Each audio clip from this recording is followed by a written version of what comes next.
The writing of Nichiren Daishonin 7th.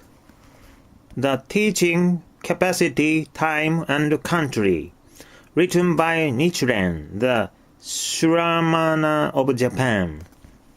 With regard to the first item, the teaching consists of all the sutras, rules of monastic discipline, and treatises expounded by the thus come on Shakyamuni, comprising 5,048 volumes contained in 480 scroll cases. The teachings of Buddhism, after circulating throughout India for 1,000 years, were introduced to China 1,015 years after the Buddha's passing. During the 6,064-year period beginning with that year, the length of the Yang Ping era, CE 67, cyclical sign Hinoto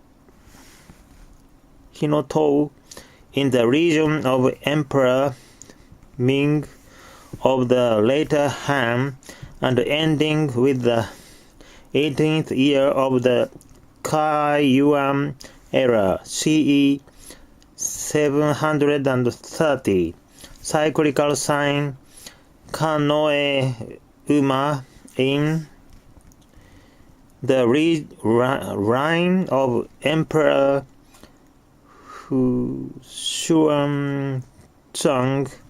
of the Tang. All of the Buddhist teachings were introduced to China. The contents of these sutras, rules of monastic discipline, and treatises can be divided into the categories of Hinayana and Mahayana teachings, provisional and true sutras, and exoteric and esoteric sutras, and one should carefully distinguish between them. Such designations did not originate with the later scholars and teachers of Buddhism. They derive from the preaching of the Buddha himself. Therefore, they should be employed without exception by all living beings in the words of the 10 directions. Anyone who fails to do so should be regarded as non-Buddhist.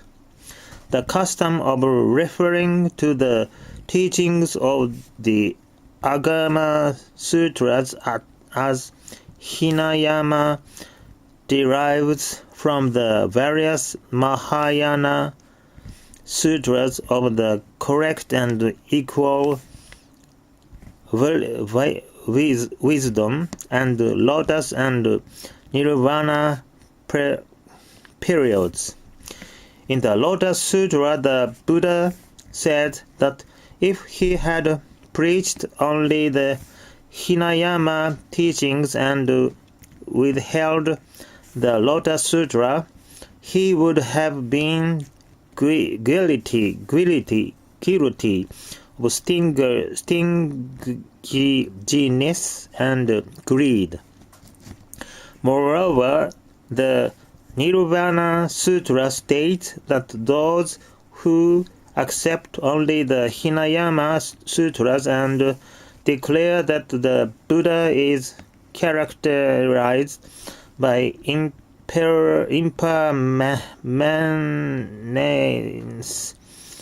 impermanence will have their tongues fester in their mouths. Second is the matter of capacity.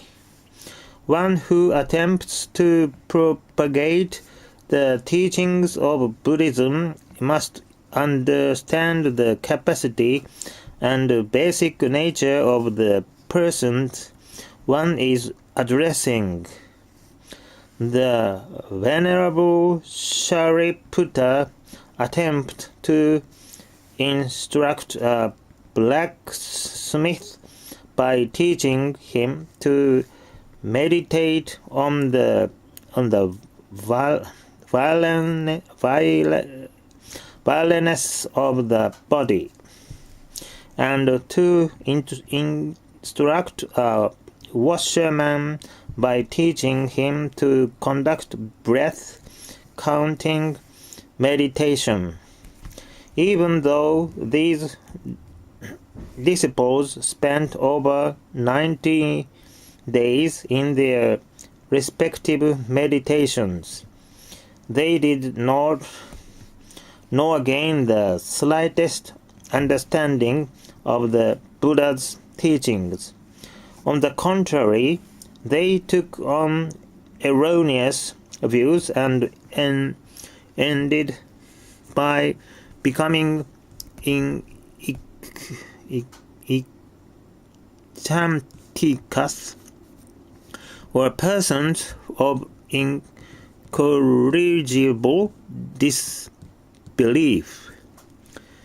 The Buddha, on the other hand, instructed the blacksmith in breath counting meditation, and the washerman in the meditation on the violence of the body, and as a result both obtained understanding in no time at all.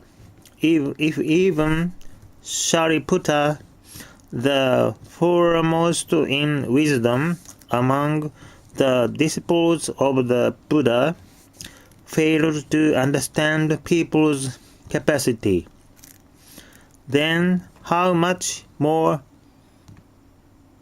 difficult must it be more ordinary teachers today in the latter day of the law to have such an understanding. Ordinary teachers who lack an understanding of people's capacity should teach only the Lotus Sutra to those who are under their instruction. Question: what about the passing in the Lotus Sutra that says, "Do not preach this sutra to persons who are without wisdom"? Answer: when I speak of understanding capacity, I am referring to preaching by a person of wisdom.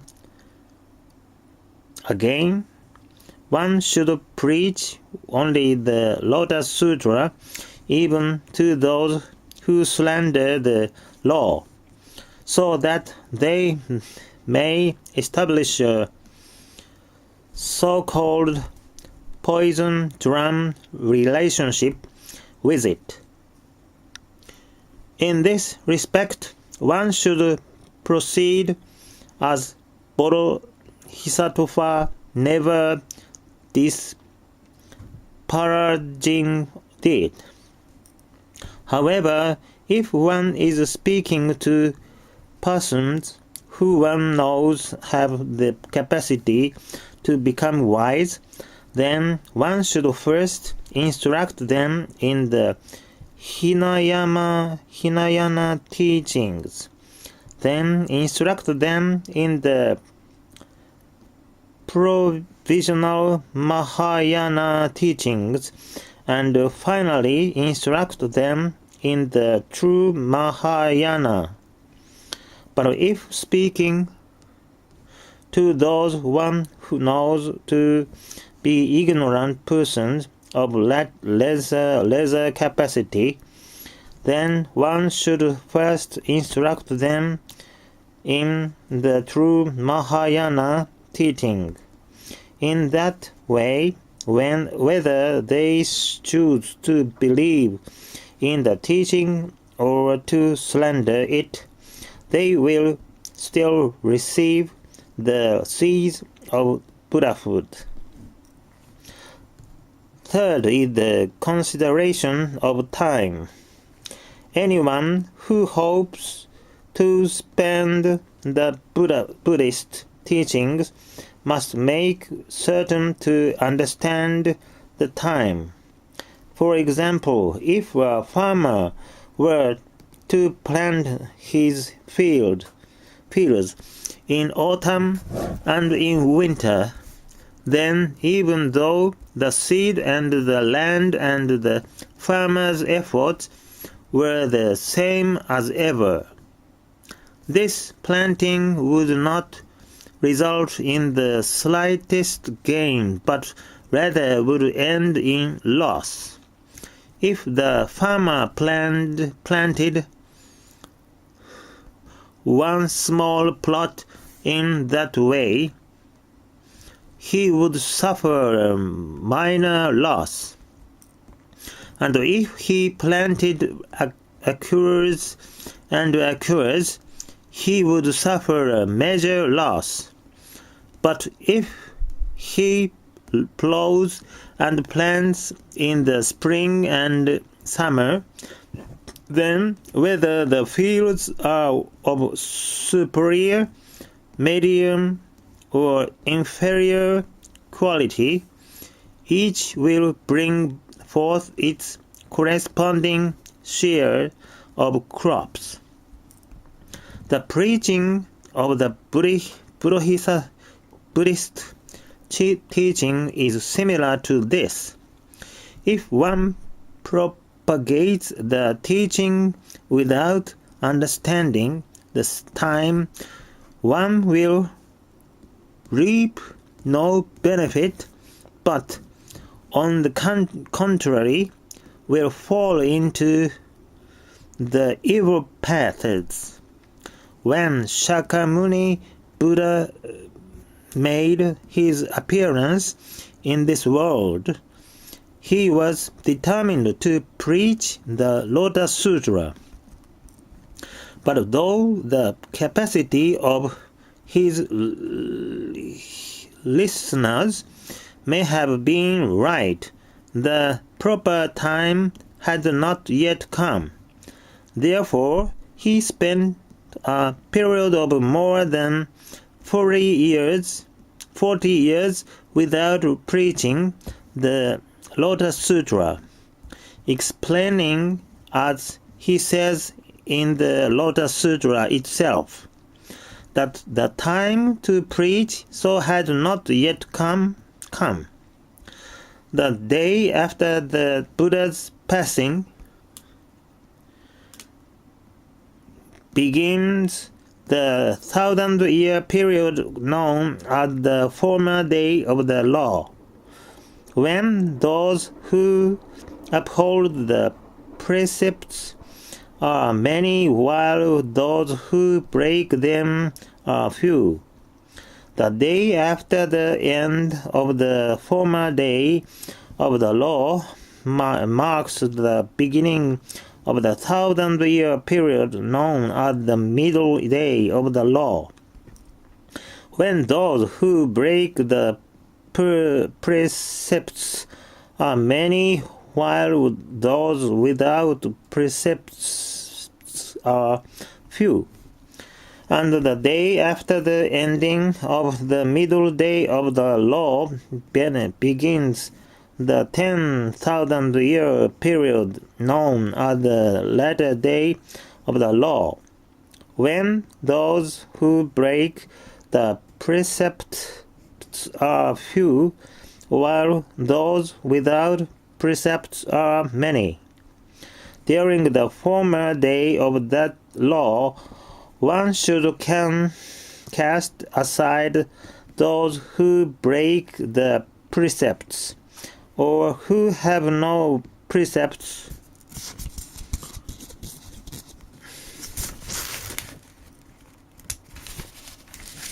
at all, giving alms only to those who uphold the precepts.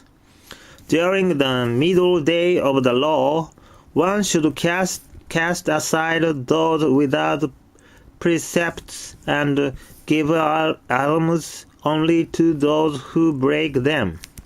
And during the latter day of the law, one should give alms to those without precepts, treating them in the same way as if they were the Buddha. However, whether in the former, the middle, or the latter day of the law, one should never in any of these three periods give alms to those who slander the Lotus Sutra, whether they keep the precepts, break the precepts, or do not receive them at all. If alms are given to those who slander the Lotus Sutra, then the land will invariably be visited by the three calamities and 7 disasters, and the persons who give such alms will surely fall into the great citadel of the hell of incessant suffering.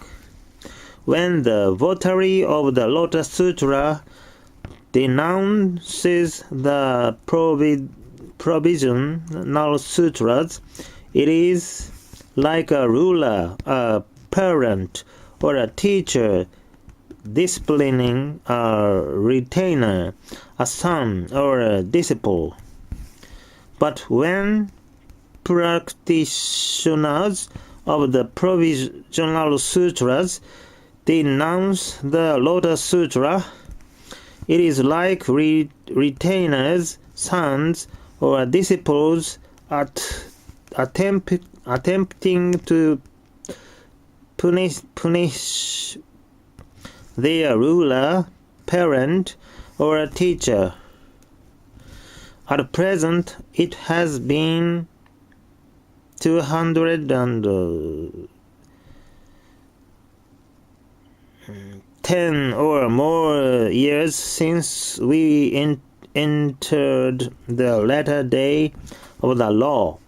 One should consider very carefully whether now is a time best suited for the provisional sutras or Nembutsu teachings, or whether it is the time when the Lotus Sutra should spread.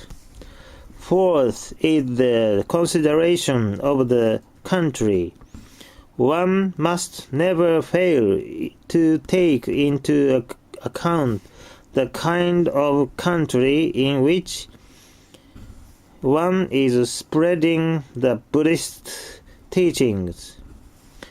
There are cold countries, hot countries, poor countries, rich countries, central countries, and peripheral countries, large countries and small countries,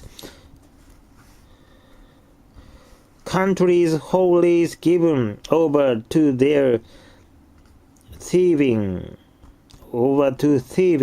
countries wholly given over to the killing of living things, and countries known for their utter lack of finally purity. In addition, there are countries wholly devoted to the Hinayana teachings, countries wholly devoted to the Mahayana teachings, and countries in which both Hinayana and Mahayana are pursued.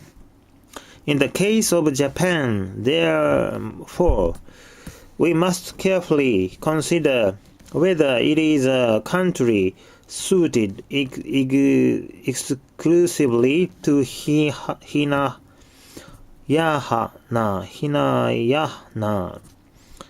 a country suited exclusively to Mahayana, or a country suited for the practice of both Hinayana and Mahayana.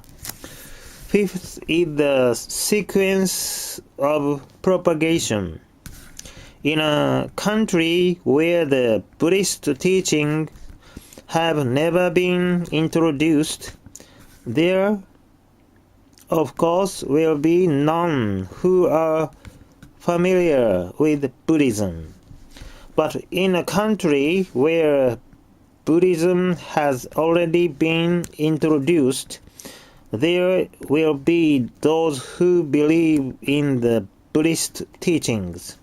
Therefore, one must first learn that what kind of Buddhist doctrines have already spread in a particular country before attempting to propagate Buddhism there. If the Hinayana and provisional Mahayana teachings have already spread, then one should by all means propagate the true Mahayana teaching.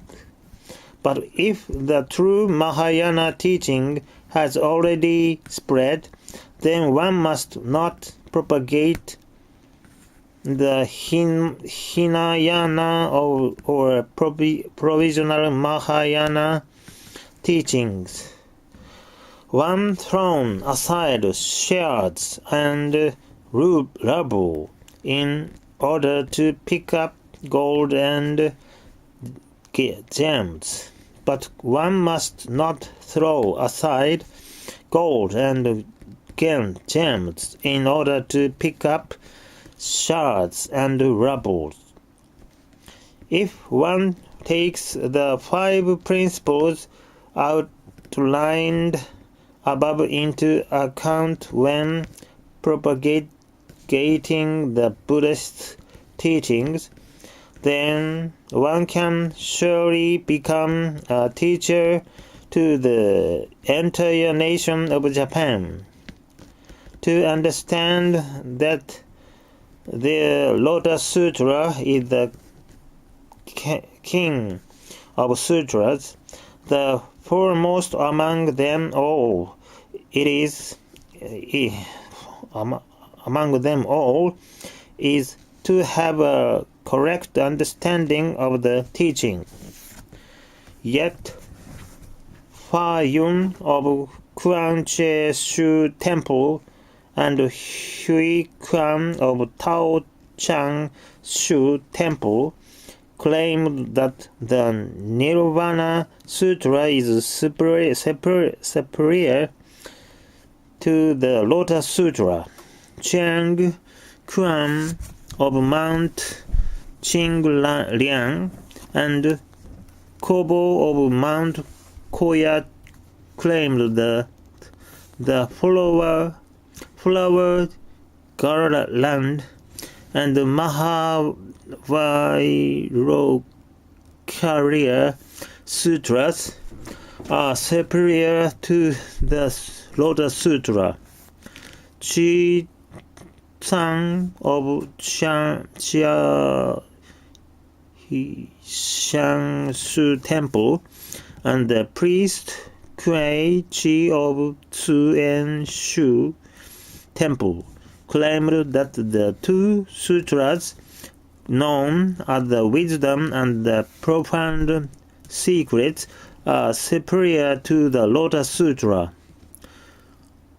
One man alone, the great teacher Chim Chie of Mount Chien Tai, not only asserted that the Lotus Sutra is superior to all the other sutras, but urged that anyone claiming there is a sutra superior to the Lotus should be admonished.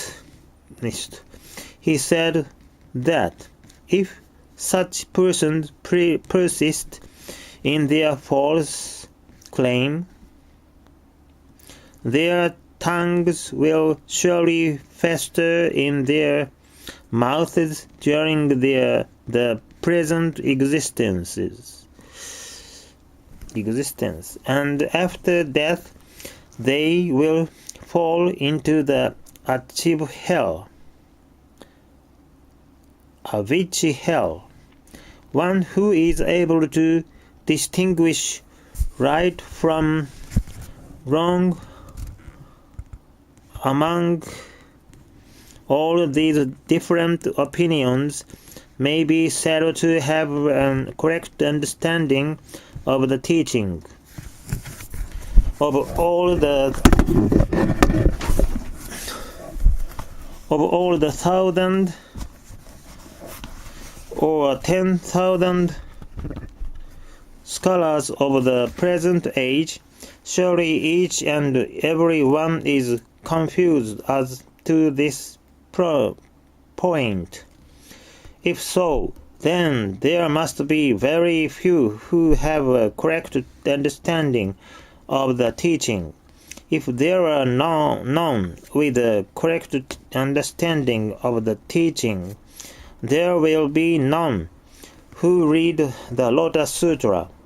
If there are none who read the Lotus Sutra, there will be none who can act as a teacher to the nation. If there is no one to act as a teacher to the nation, then everyone within the nation will be confused as to the distinctions within the body of sutras,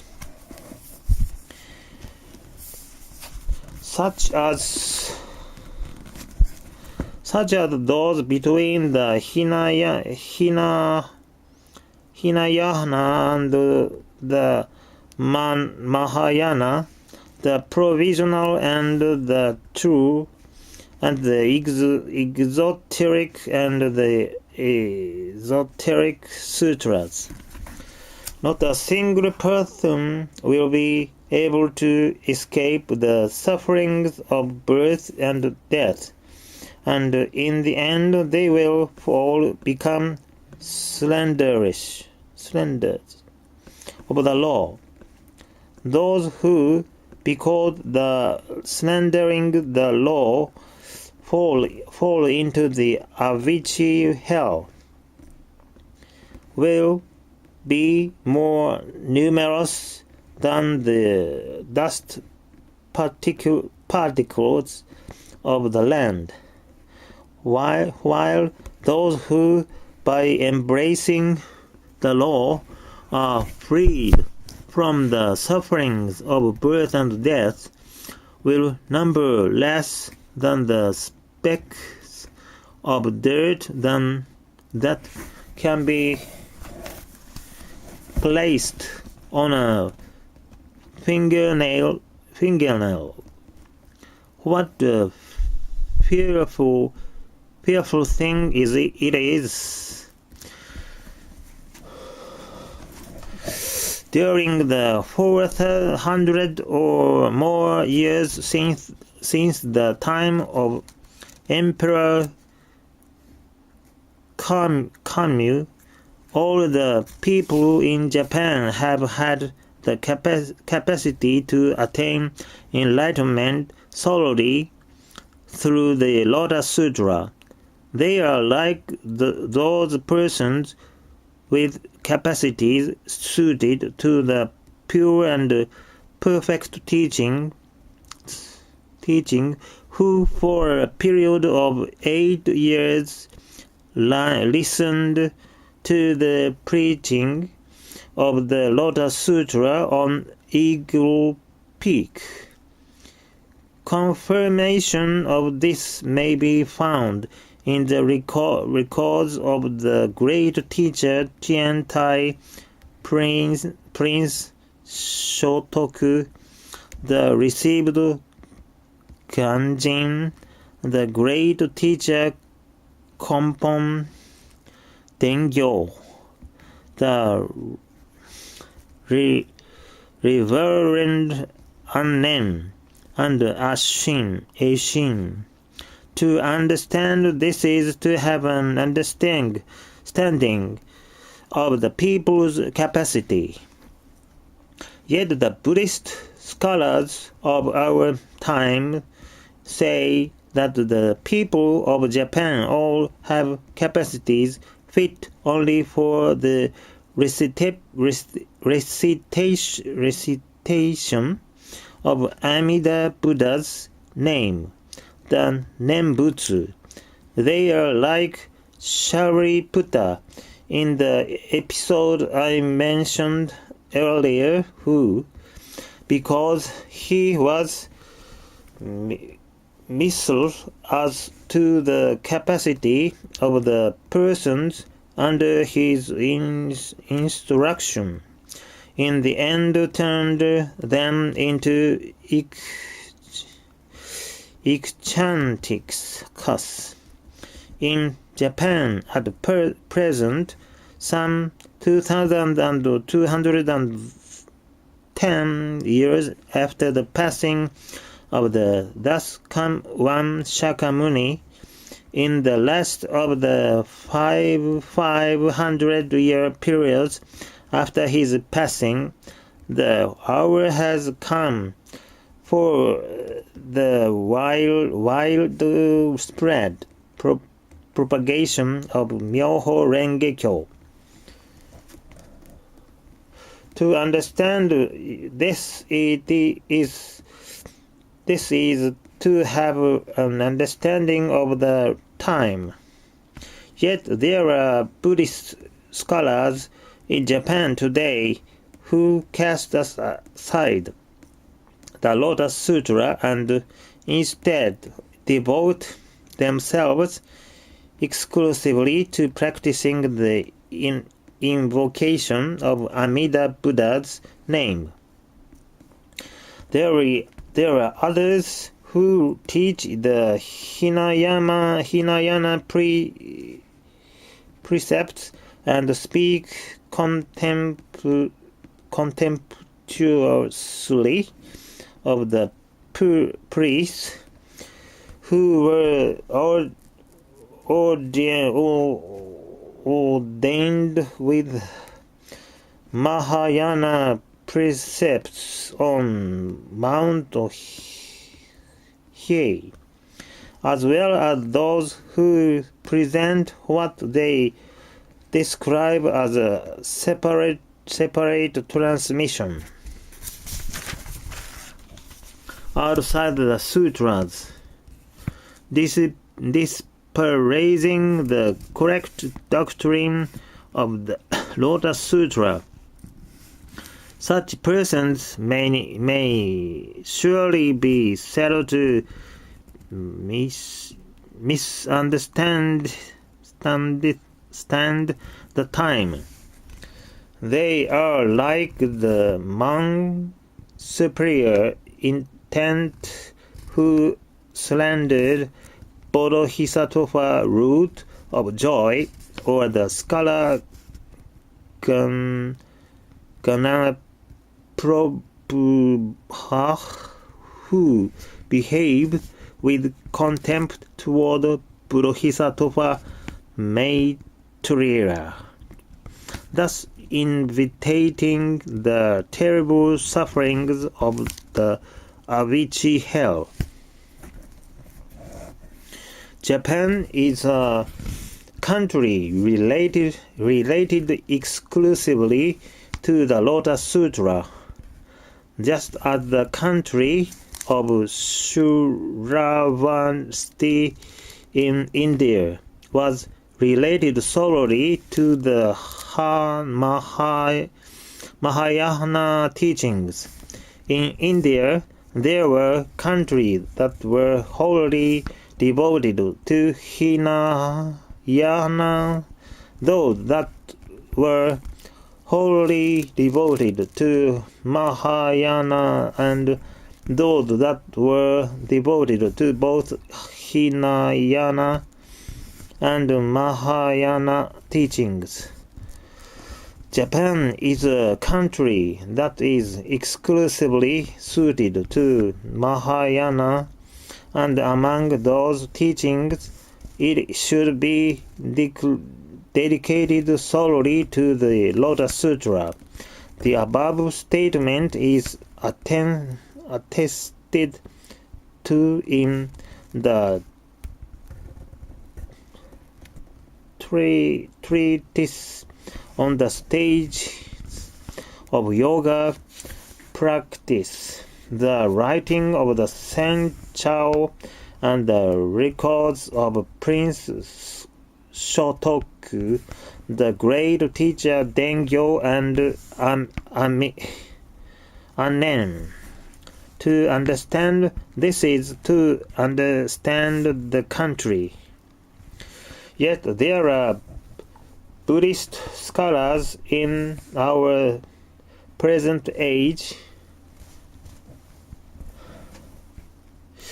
who address the people of Japan and instruct them only in the precepts of the Hinayana, or who attempt to make them all into followers of the Nembutsu. This is like placing impure food in a jeweled vessel. This simile of the jeweled vessel is taken from an essay on the protection of the nation by the great teacher Dengyo.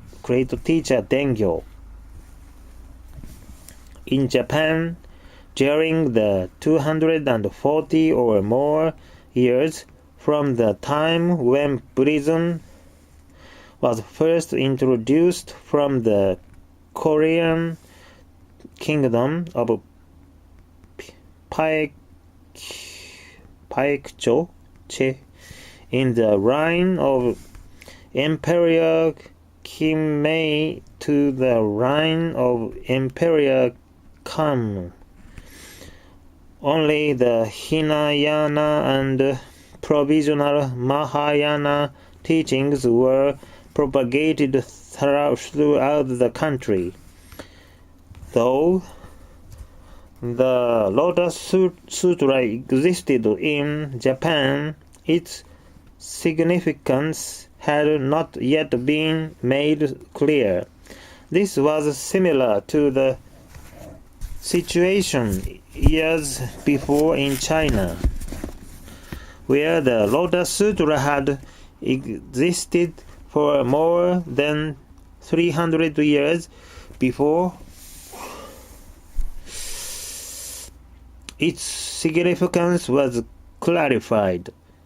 In the time of Emperor Kyou, the great teacher of Dengyo refuted the Hinayana and provisional Mahayana teachings and made clear the true significance of the Lotus Sutra. From that time on, opposing opinions ceased to prevail, and everyone single-mindedly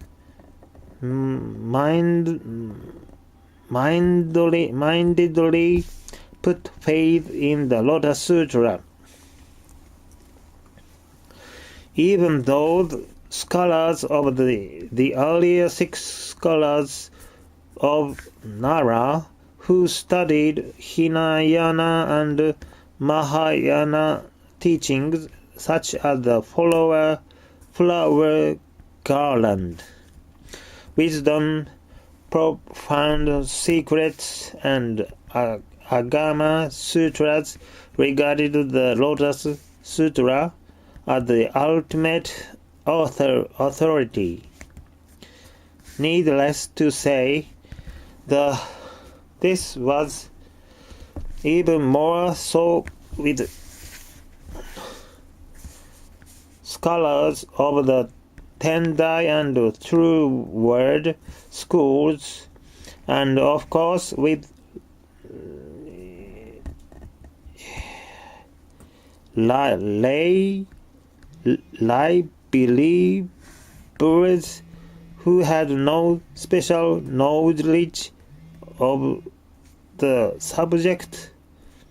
Its relation to the Lotus Sutra, the country was like the common mountains, where there is not a single worthless stone, or the mountain island of Penglai, where no poisons are known. However, during the 50 or more years since the Kennin era,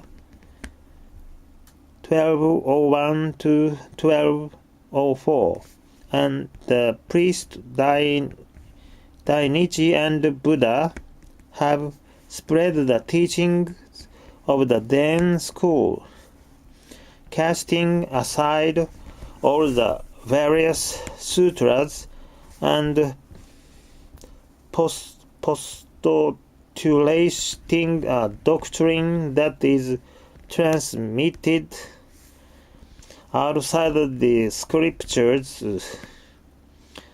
and Honen and Ryukan have established the Pure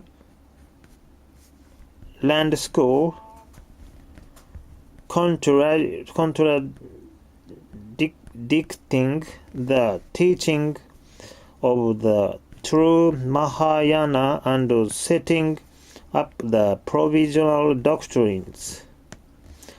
These men are in effect easing aside gems and instead gathering stones, abandon the solid earth, and trying to climb up into the air.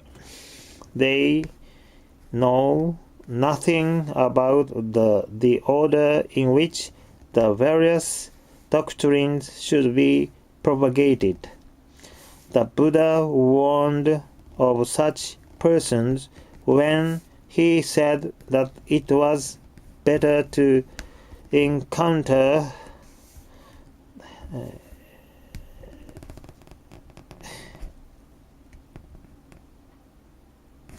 a mad elephant than an evil friend.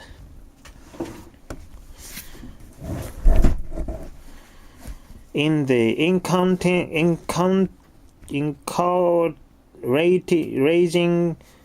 devotion chapter of the Lotus Sutra, it is recorded that in that last 500-year period, over 2,000 or so years after the Buddha passing, there will be 3 types of enemies of the Lotus Sutra.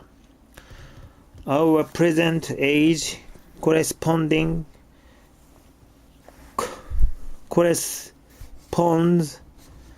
to this last 500 years periods. And as I Nichiren ponder the truth of the Buddha's words, I realize that these three types of enemies are indeed real. If I allow them to remain hidden, then I will not be the votary of the Lotus Sutra. Yet if I cause them to appear, then I am almost certain to lose my life.